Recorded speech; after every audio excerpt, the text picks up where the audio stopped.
I think that's a great segue. So it's not easy. I think it's easier to have a conflict with someone you have somewhat of a relationship with, you've worked together for months or years.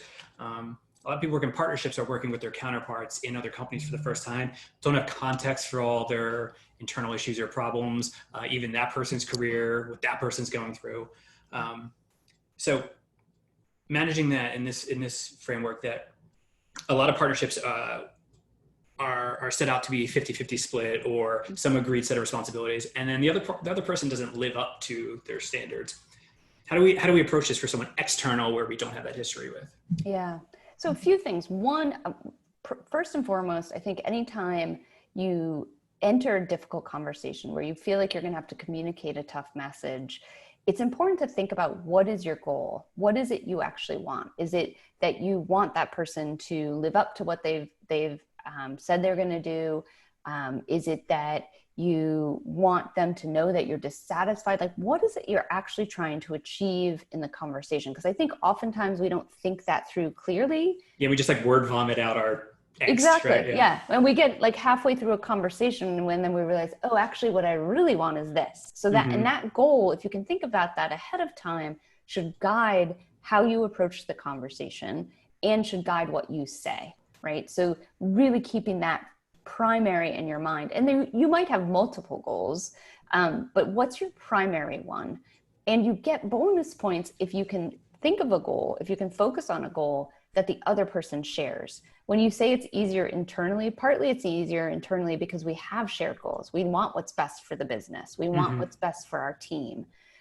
With someone else, you might have conflicting goals, but ultimately, you probably have a shared goal. That's why you entered into the partnership in the first place. So it's really helpful to appeal to that. Here are the goals we agreed on early on. I know we both care about this, right? Again, anything you can do to make sure that it feels as if, and it's true, that you and the other person are on the same team trying to reach the same outcome. Now, that doesn't mean it's all going to be, puppies and rainbows, right? You're going to hit some roadblocks for sure. And you may have to deliver tough messages to say, we agreed to X, Y, and Z. I don't see you doing Y. Help me figure out why that is. What can I do to support you to make that happen? Right? Again, this is a collaborative conversation. You're going to end up with a much better outcome if you don't think about, how do I take that person to task? How do I force them to do what they want to do, what they don't want to do, rather? How do all of that sort of approach doesn't really work. Doesn't mean you can't be tough and have high expectations, but you should do that in a partnership mentality, collaborative mentality. We were getting some questions in. Please keep asking questions. After the fourth question I asked Amy, we'll address some of these. What I was thinking while you were talking was a lot of these frameworks are very like top down or in a vacuum. And I think you have a lot of in the trenches training, whether it's or experience, whether it's yourself or your coaching. What are some of the common resistance points to this message of empathy? Because easier said than done, right? Yeah, that's a big one, right? Easier said than done. When I'm actually in the conversation, that person's not being, they're not collaborating, they're resisting, they're right. That is definitely one of the. Yeah, what happens if they're a jerk, right? Essentially, is what. Yeah. Yeah. And unfortunately, I have somewhat of a unsatisfying answer to that, because ultimately you cannot control another person, and you may, want to pull out all the stops, threaten to pull it out of the partnership, all of that. It's not going to be helpful if you're not approaching it in a collaborative way. The best way to get someone to sort of step up and approach it in the way you want to is to model that behavior, even if they act like a jerk, right? And that, again, that's not to say when someone comes out with, well, you haven't held up your end of the bargain either, that you shouldn't disagree with that or point out the ways that you have. It just means that every time that person is trying to sort of put you on opposite sides of the table, you're trying to put yourselves on the same side of the table. The other pushback I get a lot is people say, that's not what my bosses want me to do, right? Or my manager wants me to go in. And really what I often encourage people to do is educate your manager on what will that do long term for the partnership or for the relationship with the other person?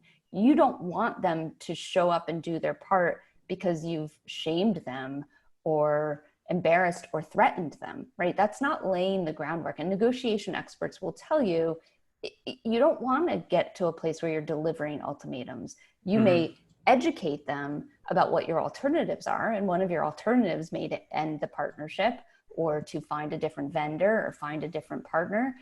That certainly may be some of your alternatives, but you don't want to get to a point where you're using ultimatums, because that's not going to lay the groundwork for strong relationships going forward.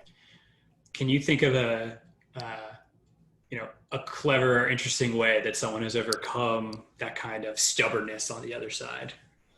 Say again, Can you think of a clever or memorable way in which someone has overcome that stubbornness on the other side? Overcome, yeah. So actually, I just edited an article for Harvard Business Review from some researchers who researched the ultimatum point in a negotiation.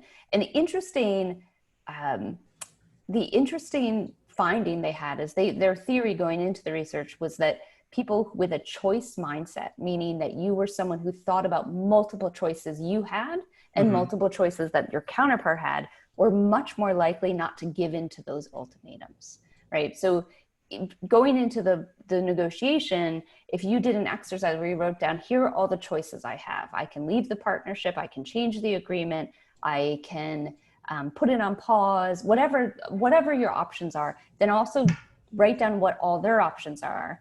When you actually get to the point where the other person lays out an ultimatum, you're much less likely to give in, and you're more likely to say, which I think is a good tactic, say, you know what, I think we have more options than what you're laying out there, right? I appreciate that we feel stuck, but I think if we put our heads together, we can come up with some better options than what we've just, the conclusion we've just reached.